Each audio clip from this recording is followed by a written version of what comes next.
하나님께서 이 세상을 창조하셨습니다. 할렐루야. 이 세상을 창조하신 하나님, 그래서 이 세상의 역사가 시작이 되었습니다. 그러나 이 세상의 마지막 날도 반드시 오게 될 것입니다. 그때는 바로 이 땅의 마지막 심판의 날입니다.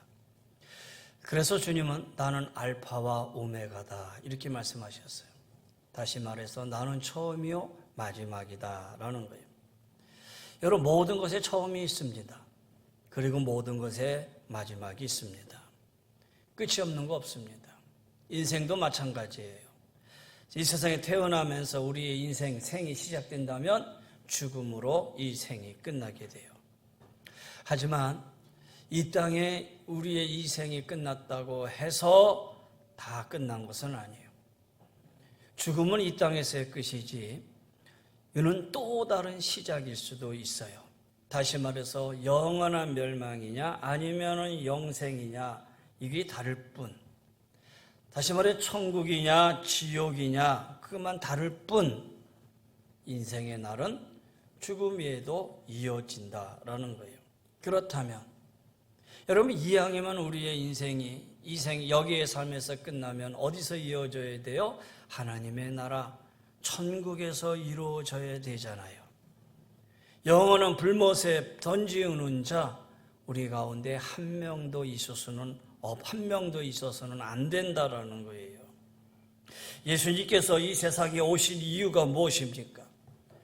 다시 말해 영원한 나라, 하나님의 나라, 우리가 죽을 수밖에 없는 죄인인데, 심판받아 지옥 불못으로 던져질 수밖에 없는 인생인데 우리를 불쌍히 여기셔서 하나님의 나라, 영원한 생명의 나라, 하늘나라 백성 삼기 위해서 주님이 이 땅에 오셨다라는 거예요. 그런데 우리 인생은 어머니 뱃속에 있을 때부터 이미 죄 가운데 잉태된 인생이에요. 그리고 이 땅에 태어날 때도 죄 가운데서 태어났기 때문에 영원한 생명의 나라에 들어갈 수가 없어요. 그런 인생을 하나님 우리를 불쌍히 여기셔서 우리의 죄값을 대신 치르실 당신의 아들, 하나님의 아들 예수 그리스도를 이 땅에 허락해 주셨다라는 거예요. 예수님이 십자가에 죽으심으로 그 죄값을 치르셨어요. 그리고 오늘 우리가 하나님 나라에 갈 수 있는, 천국에 갈 수 있는 길을 열어놓으셨다라는 거예요. 그러게 우리 입장에서 보면은 정말 값없이 믿음 하나만 가지고 하나님 나라 갈 수 있는 은혜를 입었어요. 그러나 하나님 입장에서 보면은 아주 귀한 값을 치른 거예요. 너무 큰 값을 치른 거예요. 그것은 하나님의 독생자 예수 그리스도를 우리를 위하여 대신 십자가에 죽으심으로 대속해 주셨기 때문이에요. 우리는 값없이 얻었지만 하나님은 바로 예수 그리스도를 값으로 치르셨다라는 거예요. 그런데 우리가 그런 주님의 사랑을 깨닫지를 못해요. 그래서 주님이 마지막에 말씀하시죠. 너희는 가서 모든 족속으로 제자를 삼으라. 그리고 복음을 전하라. 이 말씀을 먼저 깨달은 사도들, 그리고 바울 사도 복음을 전하기 시작을 했어요. 특별히 바울 사도는 로마에까지 복음을 전했고, 이 복음이 미국과 유럽을 거쳐서 한국 땅에까지 전파되었고요. 그래서 장로교회와 감리교회 선교사인 언더우드와 아펜살로 두 사람이 한국 땅을 밟은 것이 1987년 부활절 아침이었고요. 그 결과 한국 땅에 복음이 본격적으로 전해지기 시작했어요. 물론 그 이전에 1866년에 영국으로부터 중국에 파송되었던 토마스 선교사가 셔먼호를 타고 대동강변으로 들어왔다가 그때 대원군의 세국 정책에 의해서 내려오지 못하고 그냥 그 강변에서 순교당하고 말았지요. 그러나 그 후에 1987년 말씀드린 것처럼 고종 황제의 허가를 받아서 이 땅에 들어왔던 언더우드와 아펜살로 두 분의 선교사가 큰 어려움 없이 교육 사역과 의로 사역을 통해서 복음이 이 땅에 전파되기 시작한 거예요. 왜 이 얘기를 하느냐? 오늘은 우리 교단이 정한 성결교회 주일입니다. 가정의 주일 제일 마지막에 성결교회 주일입니다. 그래서 오늘 우리는 성결교인이에요. 여러분이 이후에 어떻든 간에 내가 처음부터 신앙생활이 성결교에서 시작된 분들도 있고, 또 장로교, 감리교 다니시다가 또 저희 교회 오셔서 성결교인으로 신앙생활 하신 분들도 계시고, 여하튼 우리는 성결교회라는 공동체 안에서 신앙생활을 하게 됐어요. 그러기에 성결교인으로서의 아이덴티티는 분명히 서야 되고, 우리 성결교회가 어떻게 시작되었는가라고 하는 아주 작은 상식 정도는 알고 계셔야 되지 않느냐라는 거예요. 그런 의미에서 성결교회의 역사와 우리 성결교회가 주장하는 복음이 어디에 있는가, 이 부분을 오늘 한번 같이 나눠보려고 그래요. 19세기 말 미국의 시카고에 무디 목사님이 영적 대부흥을 일으킵니다. 영적 대부흥이 일어났을 때 수많은 젊은이들이 변화를 받고 교회로 몰려들었어요. 그래서 1886년에 시카고에 무디 신학교가 세워졌어요. 그래서 그 무디 신학교가 설립이 되어서 그 신학교에 수많은 젊은이들이 그 신학교에 들어가서 양육을 받습니다. 그리고 미국 젊은이들이 한 2만 명이 배출이 되었는데, 무디 신학교에 2만 명이 배출된 가운데 15,000명이 세계 각국의 선교사로 흩어지게 됩니다. 참 대단한 나라죠. 2만 명의 졸업생 중에 15,000명이 세계 복음의 열정을 가지고 세계에 흩어지게 됐어요. 그때에 카우만하고 길보른이라고 하는 두 젊은이가 있었어요. 길보른, 카우만이라는 이 두 젊은이가 이 무디 신학교에 들어가서 공부를 합니다. 그리고 세계 선교에 대한 꿈과 비전을 품게 됩니다. 그리고 그들이 졸업을 하게 되자, 그때 졸업이 1901년 졸업하자마자 동양의 선교를 위해서 그들이 건너갔던 곳이 일본입니다. 일본 동경에 가서 그 동경에 신학교를 세우는데, 그 신학교가 동경성서학원입니다. 동경성서학원이요. 제가 일본에 있을 때 참 여기를 자주 갔었어요. 한 달에 한두 번씩 가서 조용하고 깨끗하고, 그래서 어떤 영적인 함성을 삼기 아주 좋은 그런 장소였는데, 바로 이 동경성서학원이 1901년에 길보른과 카우만이라는 두 사람에 의해서, 선교사에 의해서 세워져요. 근데 그 당시에 우리나라는 아주 흉흉했어요. 1895년에 민비가 시해당하고 10년 후에 1905년에 을사보호조약이 체결되고, 그리고 나라가 해체돼요. 그리고 고종황제가 강제로 폐위당하고 1910년에 한일 합방이 이루어집니다. 우리 민족이 희망이 없어요. 미래를 잃었어요. 많은 백성들이 공허한 마음으로 살아가고 있어요. 바로 그때에 우리나라의 젊은이 김상준, 정빈이라고 하는 두 젊은이가 이 시대의 이 민족, 우리가 살 길은 오직 복음뿐이다. 복음만이 우리 민족이 살 길이다. 그 마음을 품고 일본으로 건너갑니다. 그리고 길보른과 카우만이 세웠던 동경성서신학교에 입학을 합니다.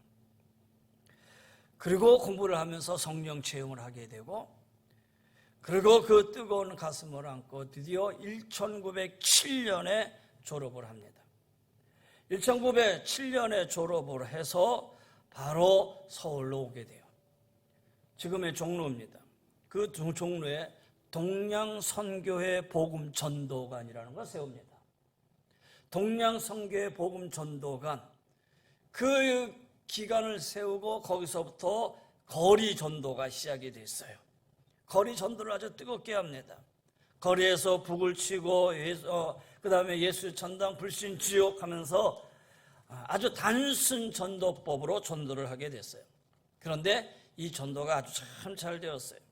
많은 사람들이 방황하고 공허하고 어찌할 바를 모르고 있는 그때에 바로 예수 믿고 천국 가게 되는 이 복음은 많은 국민들로 하여금 마음에 뜨거움을 가져다 주게 되었고, 그리고 그들은 이 복음 전도관에 몰려들게 됐어요. 그리고 말씀을 듣고 거듭난 체험을 하게 되고 성령 체험을 하게 되고, 때로는 우리가 이 전도라는 게 너무 이론화가 되고 제도화가 되고 체계화가 되는 경우가 있는데, 사실 그것이 그렇게 좋은 것만은 아니에요. 어떻게 보면 성령의 역사를 배제하는 결과를 가져오기도 하지요. 그래서 오늘의 전도법이 너무 이론화되고 제도화하려고 만들어요. 그러다 보니까는 본질, 전도법의 이 전도의 이 본질을 흐리게 될 수 있고 변질되게 될 수도 있다는 거예요. 근데 그 당시는 아주 단순한 방법으로 예수 믿고 천국 가라 외치는 것이 유일한 전도였어요. 그리고 그것이 많은 사람하고는 전도가 되기 시작했어요. 많은 사람들이 몰려드니까 전도관에서 이분들을 다 감당이 안 돼요.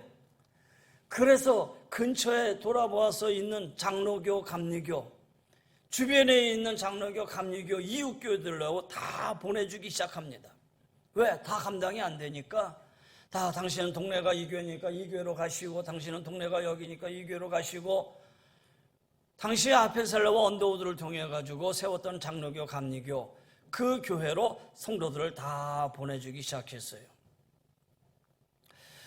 그리고 15년 동안 순수하게 전도하는 것으로 세월을 보내다가 그래도 많이 전도되고 몰려드니까 결신자들을 양육하고 체계적으로 훈련하기 위해서 교회를 세우고 교단을 조직하게 되는데, 바로 15년 뒤에 1922년에 비로소 성결교회가 탄생하게 돼요. 그렇게 보면은 성결교회는 아주 순수함이 있어요. 큰 교단을 만들겠다는 욕심도 욕망도 없이 그냥 성령의 인도하심에 따라 순수하게 전도했어요. 그리고 성결교회는 뜨거운 열정이 있었어요. 거리 나가서 북치고 전도하고 찬송할 때 박수치고. 여러분, 이것이 우리 성결교회의 초대 모습입니다. 성결교인들은 모이면 주여 삼창하고 뜨겁게 기도하고, 그리고 거리에 나가 북치면서 전도하고, 그리고 교회에서 찬송할 때 뜨겁게 박수치며 찬송하고. 근데 언제부턴가 우리가 가지고 있는 이 신앙의 이런 모습들이 어디가 가져갔어요? 순복음이 가져갔어요. 순복음이 가져가서 순복음에서 뜨겁게 박수치고 기도하고 우리가 가지고 있는 본래 것을 잃어가고 있었다는 거예요. 근데 아니에요. 다시 우리는 이 본래 모습으로 돌아가야겠다 생각이 들어요. 정말 기도할 때 우리는 뜨겁게 기도하고 찬양할 때 박수치고, 거기에 중생의 역사가 일어나고 거기에 방언이 터지고 신유의 기적이 수반되고, 이것이 바로 초기 성결교회의 전도하는 모습이었다라는 거예요. 자, 1911년에 경성성서학원, 그러니까 지금의 서울신학대학교 전신이죠. 서울신학대학교가 세워지고 교세가 확장됨에 따라 1921년 9월에 조선 예수교 동양선교회 성결교회 명칭으로 교회를 조직하고, 그리고 서울신학대학교 전신인 경성성서학원이 건축이 돼요. 그리고 1933년에 처음으로 대의제도의 제1회 총회가 개최되어서 자립을 선언하고, 그리고 수년간의 놀라운 발전과 전국을 누비는 전도 활동이 계속되다가, 여기 우리 교단이, 그 다음에 우리 교단이 가지고 있는 순환이 있어요. 1940년 일제의 강요로 인해서 우리 교단과 협력을 했던 동양선교회의 주한 선교사들, 그러니까 우리 교단의 주한 선교사들을 파송을 했던 주한 선교사들이 일제에 의해서 다 돌아가라. 그래서 그들이 돌아가게 돼요. 지금도 이 동양선교회 OMS하고 우리 교단하고는 아주 밀접한 관계가 있지요. 지금도 동영성교회가 우리 한국교단과 서로 전도의 결의를 맺어서 지금도 많이 돕고 있어요. 그 당시에 이 주한 선교사들을 다 보내게 돼요. 그때부터 우리는 명실공히 자립하는 교회가 돼요. 근데 또 이때 교회를 탄압하던 일제가 1943년 5월 24일에 우리 교단이 주장하는 복음 중에 재림이라고 하는 복음이 있어요. 근데 이 재림이라고 하는 복음이 군국주의와 배치된다. 왜? 저들의 군국주의에서 그들의 왕은 누구예요? 천황이잖아요. 그런데 우리가 전하는 복음의 재림에서는 이 땅의 만왕의 왕 예수 그리스도가 이 땅에 오신다는 거잖아요. 그럼 이 땅에 예수 그리스도가 만왕의 왕이 오면은 그들의 왕은, 천황은 어떻게 되겠어요? 그러니까 이것은 안 된다. 그래서 우리 교단에 이 복음을 전하지 못하게 했어요. 그래서 조선 총독부 일령으로 그 당시 많은 성결교인의 교육자와 교인들이 검거되어 투옥되었고 1943년 9월에는 성결교회 예배 중지령이 내렸고 그리고 그 해에 12월 29일 43년이죠. 43년 12월 29일에는 성결교단을 해산시켰어요. 그래서 어렵게 세웠던 이 교단이 그때 다 흩어지기 시작했어요. 많은 교인들이 목적 없는 그런 약무리와 같이 사방으로 흩어지게 되었어요. 그러나 그 가운데 믿음을 지켰던 교육자들과 성도들 중에 많은 분들이 옥살이도 했고 순교를 당하기도 하고요. 그러다가 2년이 지난 1945년 8월 15일에 조국 강복이 되지요. 강복이 됨으로 인해서 그해 11월 9일과 10일에 기독교 조선 성결교회 이름으로 제1회 재건총회를 경성에서 개최하고 새로운 재건 헌법을 제정 공포하면서 그 다음 성결교회의 부흥을 다시 시작하게 됐어요. 그리고 한 3년이 지난 1949년 4월 총회에서는 국호의 변경이 되죠. 기독교 조선 성결교회가 아니라 조선을 대한으로 변경시켜서 기독교 대한 성결교회의 명칭을 바로 1949년 4월 총회에서 교회 명칭으로 확정하게 되었던 거예요. 그러니까 49년서부터 기독교 대한 성결교회 이렇게 시작이 되었던 것이죠.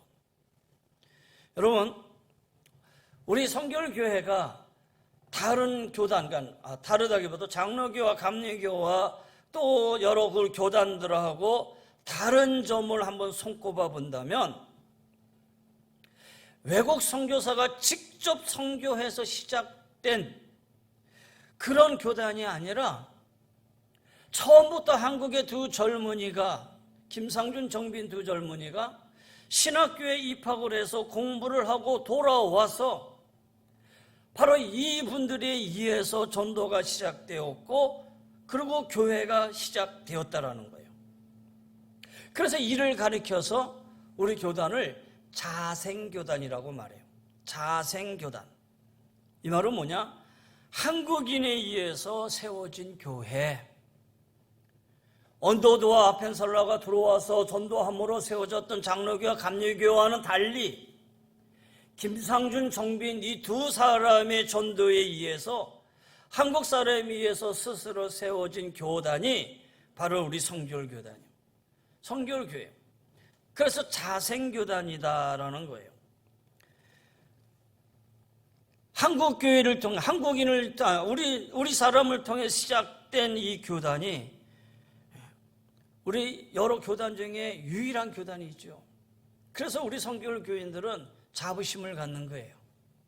선교사들에 의해서 세워진 교단이 아니라 우리 한국 사람을 통해서 우리 사람을 통해서 직접 세워진 교회다라는 그런 자부심을 갖게 되죠.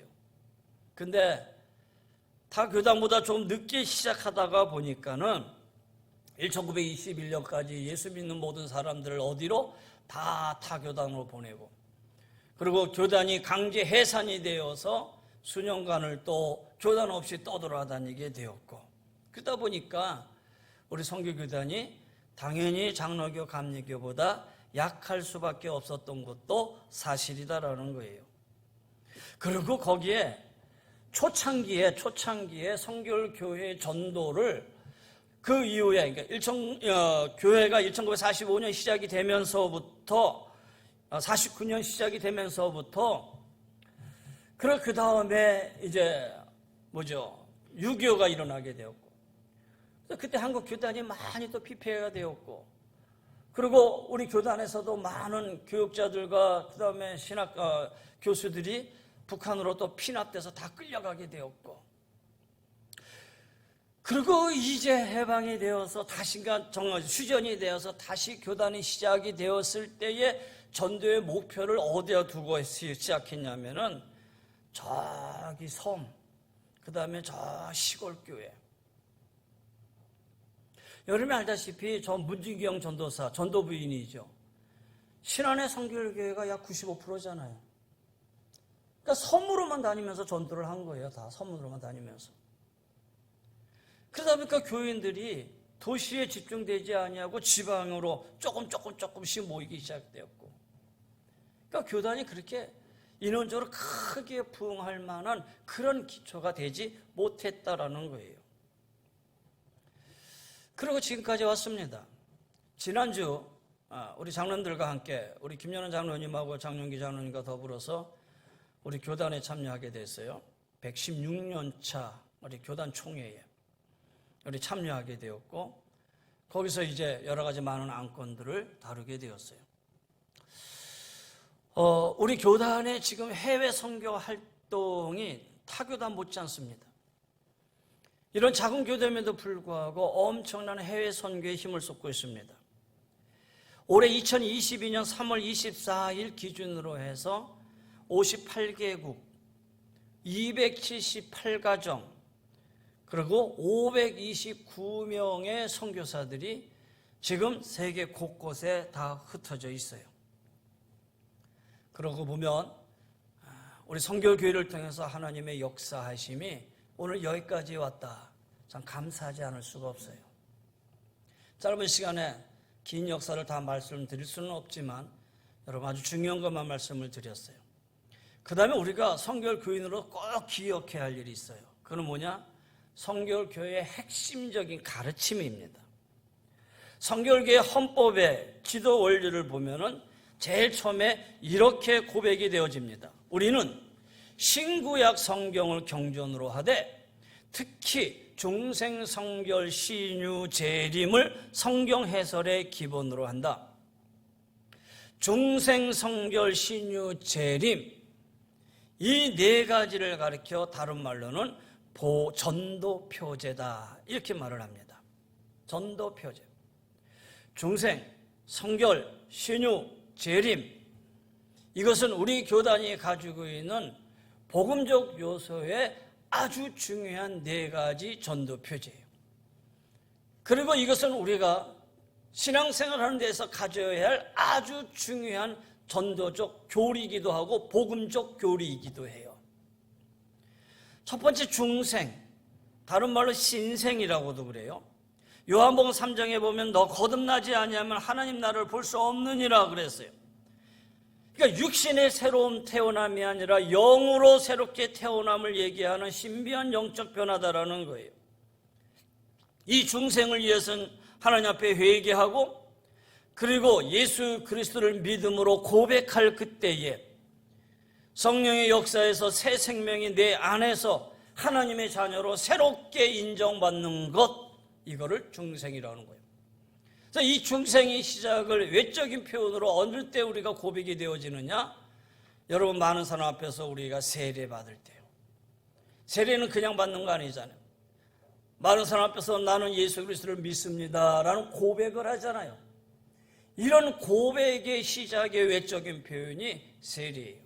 그래서 이 세례를 통해서 중생된, 그 다음에 거듭난 하나님의 자녀로서 인정되어지는 외적인 표현이에요. 그러면 이렇게 세례 받음으로 끝나는 거냐? 그게 아니고 그 다음에 두 번째 성결의 복음이 있어요. 거듭난 하나님의 백성은 거룩하게 살아야 된다. 요한은 물로 세례를 베풀었으나 너희는 몇 날이 못되어 성령으로 세례를 받으리라 라는 말씀을 통해서 이제는 물로 세례를 받은 자가 중생된 경험을 했으면 두 번째는 성령의 세례를 통해서 성결의 체험이 이루어져야 된다는 거예요. 그래서 이 땅에 하나님의 자녀라서 거룩하고 깨끗하고 성결하게 살아가야 할 책임이 있고 의무가 있는 거예요. 이 땅에 하나님의 사랑을 실천하며 살아가는 성결인이 되어야 돼요. 그래서 모든 사람으로 더불어 화평함을 누리고 오직 말씀에 따라 살아가게 되는 것, 이게 바로 성결의 삶이다라는 거예요.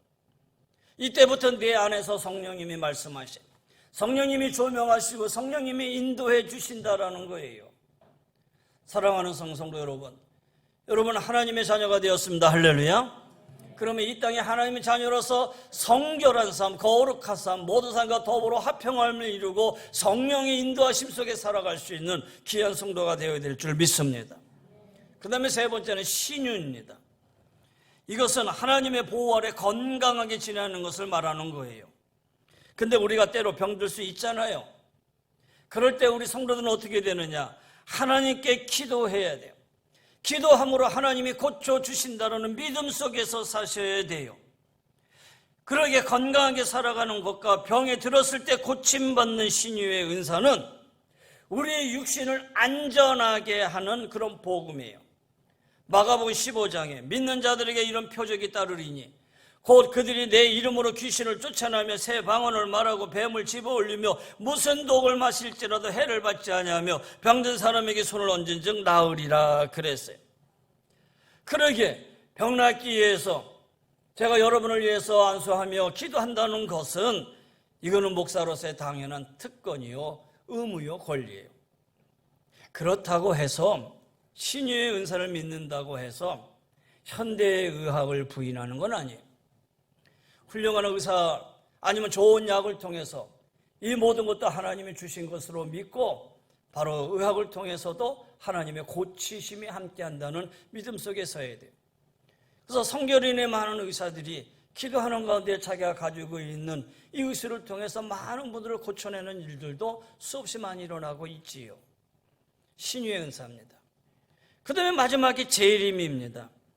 구약 성서의 예언의 중심이 주님께서 인간의 모습으로 오시는 것이라면 신약 성경의 중심은 그 예수님 죽으시고 부활하시고 승천하셨다가 다시 이 땅에 오시는 만왕의 왕으로 오시는 그 예수님을 말하고 있는 거예요.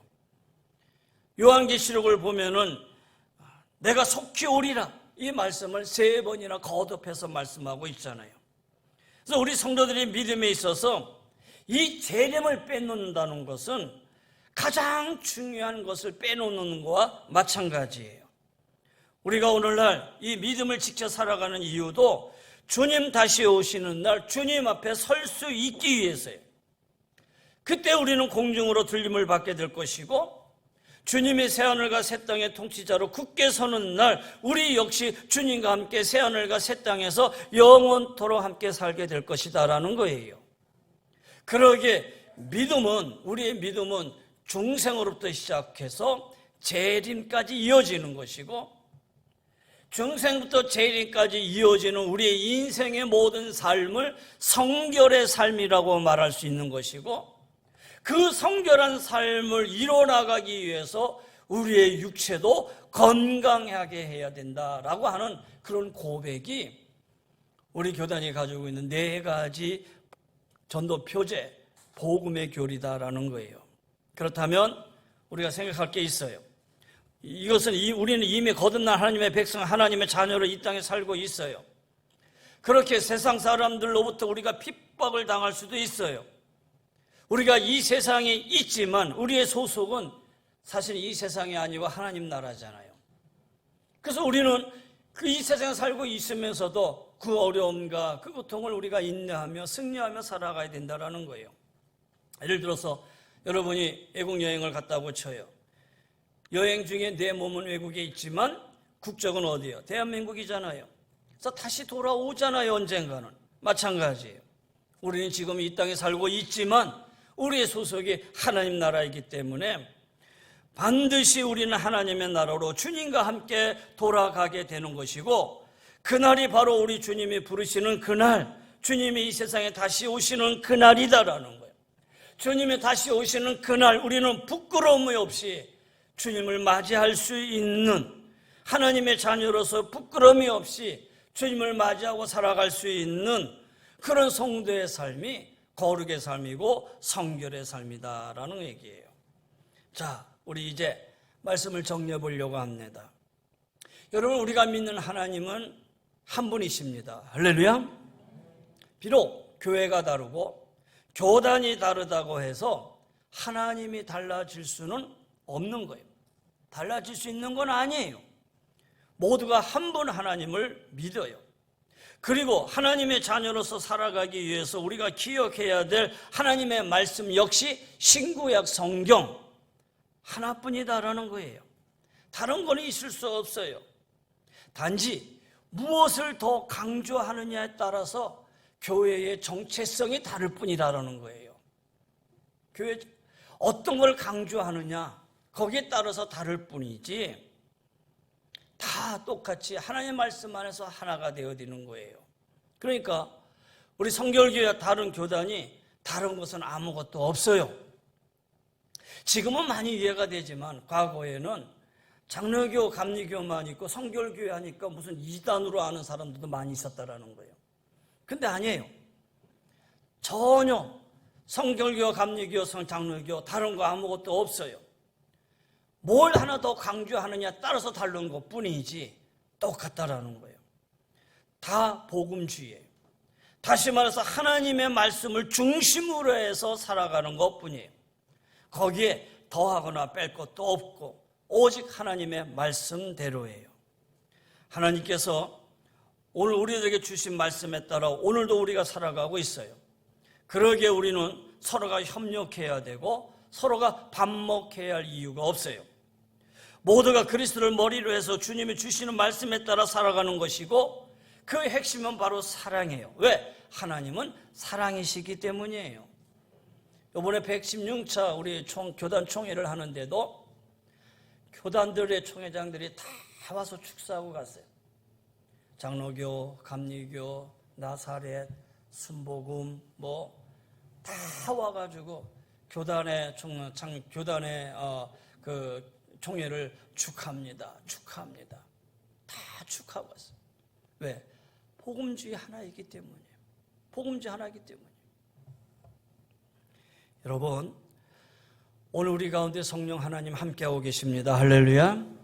우리 모두가 하나가 되어서 이 땅에 하나님의 나라를 이루어가는 하나님의 백성이 되어야 됩니다. 따라서 우리는 하나님이 우리와 함께 계시니 어디로 가든지 하나님의 인도하심에 따라 여러분의 삶이 더 열어지고 형통되어지고 승리하는 그런 하나님의 사람들이 꼭 되셔야 될 줄 믿습니다. 우리는 성결교인들입니다. 성결교인으로서 중생, 성결, 신유, 재림 이 네 가지를 꼭 기억하시고 우리는 자생교단으로서의 긍지를 가지시고 우리가 하나님 나라 확장해 나가는데 우리 모두 하나가 되어서 끝까지 믿음 안에서 순종하고 주의 뜻을 이뤄 나갈 수 있는 우리 자랑스러운 우리 하나님의 귀한 성결교인들이 다 되시기를 주의 이름으로 간절히 권면하며 축원합니다. 이제는 우리 주 예수 그리스도의 은혜와 우리 하나님의 그 크신 사랑과 성령님의 감화감도 멸려인도 충만하여 주심이 중생, 성결, 신유, 재림 이 네 가지의 복음을 높이 들고 이 땅에 하나님의 나라를 확장시켜 나가기를 원하는 오늘의 성결교인들, 특별히 은혜제일교회 모든 성도님들 한 분 한 분 위에 저희들의 삶의 터전 위에 영육의 강건함 위에 사업과 직장과 자녀들 위에 하나님 더 나아가 한국에 겸허하는 우리 성결교단과 한국교회 위에 주의 은혜가 영원히 항상 함께하여 주시기를 간절히 축원하옵나이다. 아멘.